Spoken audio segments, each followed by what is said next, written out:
Hello everyone and welcome in my channel Shipranomics. Student, आज economics से थोड़ा अलग मैं आप लोगों को नेट के पेपर 1 के बारे में बताने जा रही हूँ, जिसमें कि स्पेशली डाटा एनालिसिस जो आप पढ़ते हो, डाटा इंटरप्रिटेशन या डाटा एनालिसिस। तो आप लोगों के बहुत बड़े रिक्वेस्ट पर मैं इसको करवा रही हूँ। एंड स्टूडेंट, मैं इस वीडियो में आप लोगों को कुछ ऐसे ट्रिक्स बताऊंगी और कुछ इस तरीके के टिप्स दूंगी कि आप इस चीज़ को बहुत जल्दी कर पाएंगे। क्योंकि देखो, डाटा एनालिसिस बहुत ही इजी होता है, लेकिन हर किसी की अपनी टाइमिंग होती है। कोई इसे बहुत जल्दी कर लेते हैं और किसी किसी को टाइम लगता है। बेसिकली हम क्या करते हैं कि हर क्वेश्चन को हम पेन से सॉल्व करने की कोशिश करते हैं। तो आज की इस वीडियो में मैं आपको यही बताने वाली हूँ कि डाटा एनालिसिस के क्वेश्चंस को आपको किस तरीके से करना चाहिए। First, let me introduce myself. Student, I am Dr. Shipra Srivastava. This is my mobile number 8439066995. You can message me on this number. और ये मेरा ऐप है शिप्रोनॉमिक्स। आप इस ऐप को गूगल प्ले स्टोर से डाउनलोड भी कर सकते हैं। एंड स्टूडेंट, यूजीसी नेट के अभी जो एग्ज़ाम आने वाले हैं, फरवरी वाले और जून वाले, दोनों ही एग्ज़ाम्स के लिए मेरे पास बैचेस चल रही हैं। तो आप इन बैचेस को परचेज करने के लिए शिप्रानॉमिक्स ऐप को डाउनलोड कीजिए, जिसका आइकन मैंने यहाँ पे बनाया हुआ है, और must purchase that course. Student, तो आज के इस सेशन में मैं आपको बताऊंगी कि डाटा एनालिसिस के लिए आपको किस तरीके से काम करना चाहिए। क्योंकि देखो, डाटा एनालिसिस बहुत ज़्यादा डिफ़िकल्ट नहीं होता यूजीसी नेट के फर्स्ट पेपर का, लेकिन ये बहुत ही बड़ा पार्ट होता है। इससे कम 5 से 7 सवाल ज़रूर रहते हैं। तो देखो स्टूडेंट, सभी इसको सॉल्व कर लेते हैं, लेकिन स्टूडेंट्स की अपनी अपनी स्पीड होती है। कुछ स्टूडेंट इसे बहुत जल्दी सॉल्व कर लेते हैं और कुछों को बहुत टाइम भी लगता है। तो आप अपनी इस स्पीड को कैसे बढ़ाएं, डाटा एनालिसिस को किस तरीके से जल्दी सॉल्व करें, इसके बारे में मैं आपको बताती हूँ। देखिए, सबसे पहले तो डाटा एनालिसिस को सॉल्व करने के लिए हम पेन का यूज़ करते हैं। ऑब्वियसली पेन का यूज़ तो करेंगे ही, क्योंकि हमें आंकड़ों को लिखना होता है, डाटाज को लिखना होता है। लेकिन स्टूडेंट, अगर जरा सोचो, अगर कुछ डाटाज आपको याद रहे, डाटाज मतलब जो हम बचपन में टेबल्स पढ़ते थे, है ना, जो हम बचपन में गिनती पढ़ते थे, टेबल्स पढ़ते थे, वो अगर आपको याद रहे तो आपका कुछ समय तो ज़रूर बचेगा। जैसे अगर आप कहीं पर एनालाइज कर रहे हो, डाटा को एनालाइज कर रहे हो, उसमें आपको मल्टीप्लिकेशन करना हो, तो आप क्या करोगे? चलो, 8 इंटू 8 हमें पता है 64, 9 इंटू 9 हमें पता है 81, लेकिन क्या आपको पता है 12 इंटू 12 कितना होता है, या 16 इंटू 16 कितना होता है?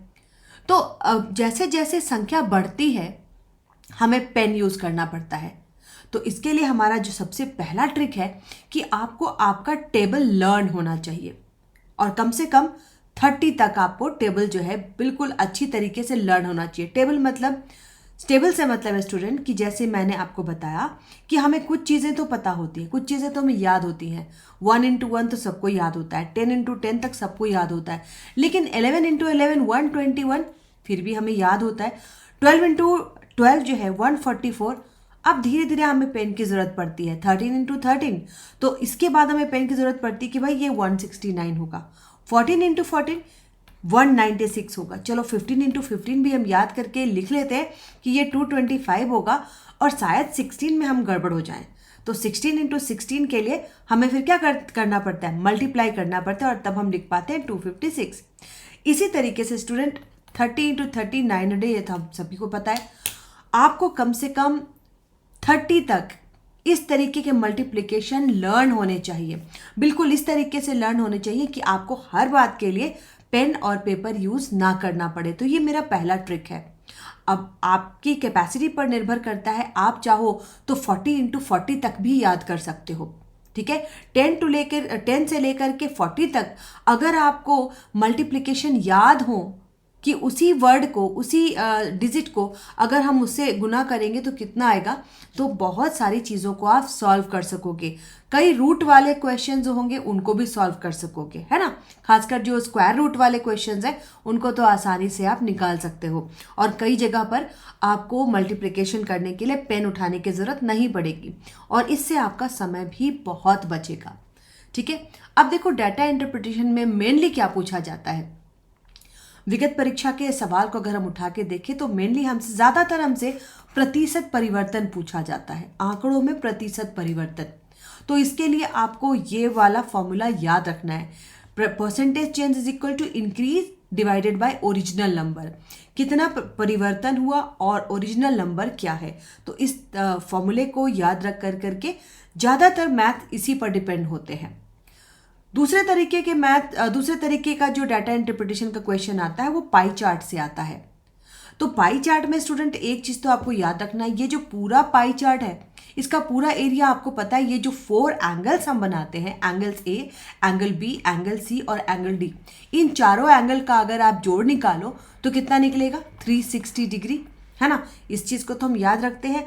अब अगर मान लो कि आपको एक परसेंटेज इंक्रीज निकालना है, आपके पास 2 ऐसे पाई चार्ट दिए हुए हैं, तो उसके लिए हमें क्या करना होता है, उसके लिए बहुत ही सिंपल फॉर्मूला आप लगाते हो स्टूडेंट। जो भी संख्या से निकालना है प्रतिशत परिवर्तन, उसको हम 100 से डिवाइड करते हैं और 360 से मल्टीप्लाई करते हैं। ये तो हमारा फिक्स है कि हमें ये तो करना ही है।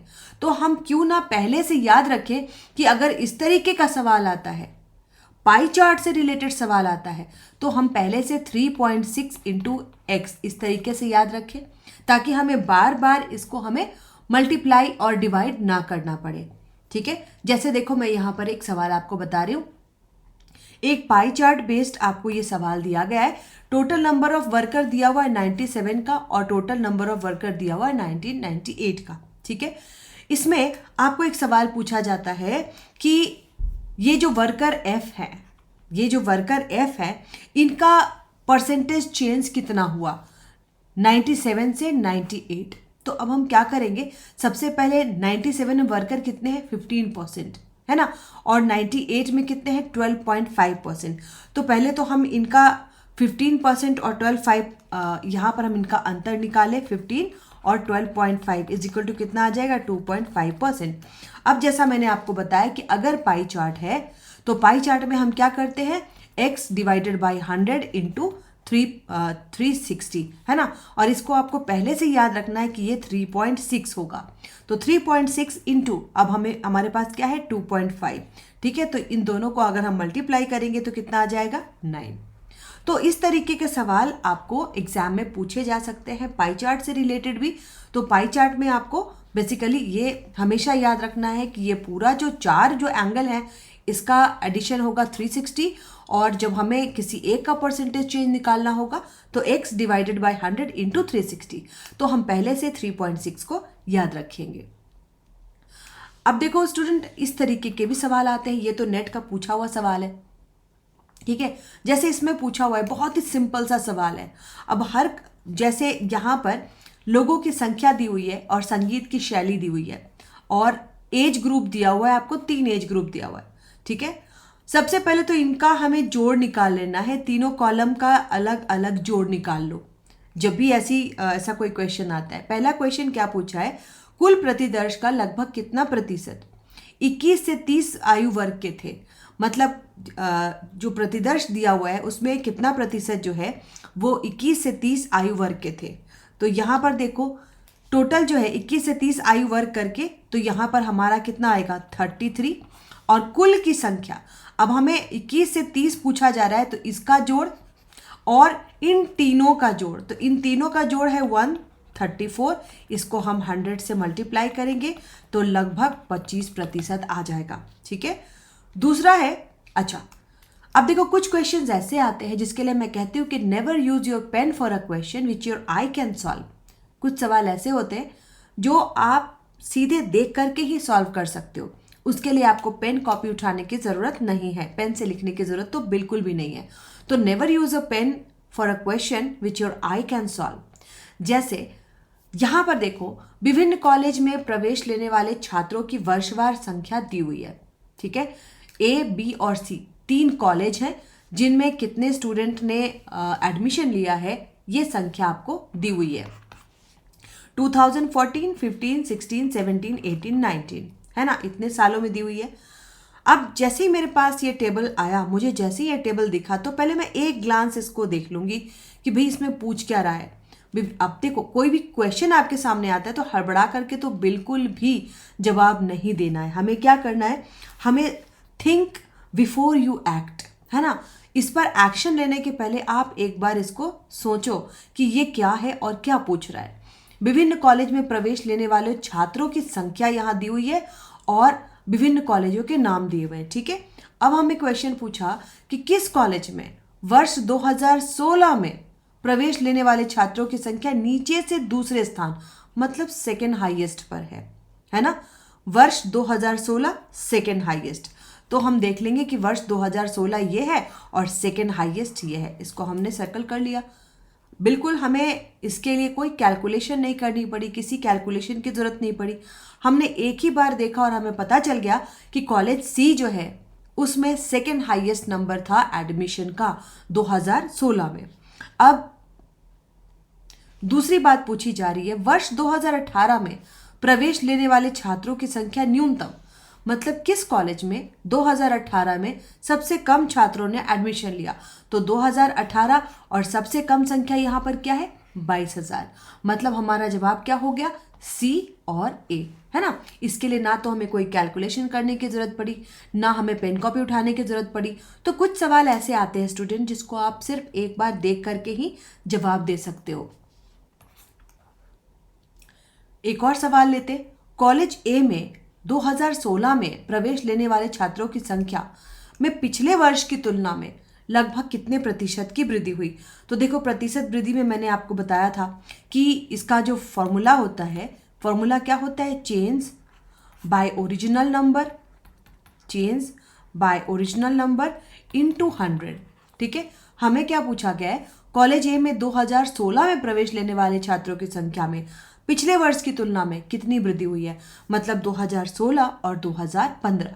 तो देखो 2016 में है 17,000, 2015 में है 15,000। इसका मतलब चेंज जो है वो कुल 2,000 का चेंज है ना। तो यहाँ पर हम पहले चेंज को लिख देंगे 2,000, ओरिजिनल नंबर तो यहाँ पर हम लिख देंगे 15,000 इंटू 100, तो हमारा जवाब आ जाएगा 13.3।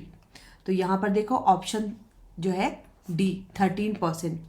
तो स्टूडेंट इस तरीके से आप डाटा इंटरप्रिटेशन को काफ़ी टाइम से और बहुत ही प्रिसाइजली सॉल्व कर सकते हो।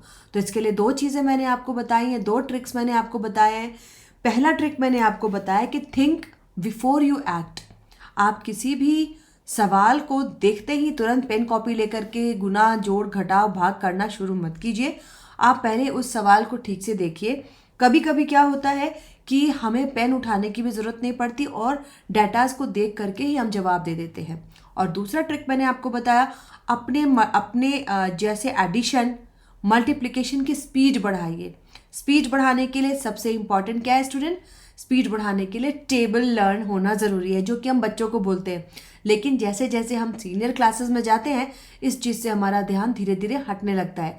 तो इस पर से ध्यान हटाना नहीं है, बल्कि इसको बहुत ही ध्यान से और भी तेज़ी से हमें लर्न करना है ना। जितना ज़्यादा आप लर्न करोगे, रूट वाले मैथ्स आपसे बड़े आसानी से होंगे और जितना भी एडिशन मल्टीप्लिकेशन है उसमें टाइम बहुत ही कम लगेगा और आप डीआई के सवाल बहुत ही जल्दी सॉल्व कर पाओगे। ठीक है student, at the end student मैं एक बार और आपको बता रही हूँ, आई एम रिपीटिंग कि मेरे ऐप शिप्रानॉमिक्स पर यूजीसी नेट का फरवरी और जून दोनों के लिए लाइव बैचेस चल रही हैं। तो you can join Shipranomics from Google Play Store and this is my number 8439066995. You can message me on this number. That's all. Bye bye.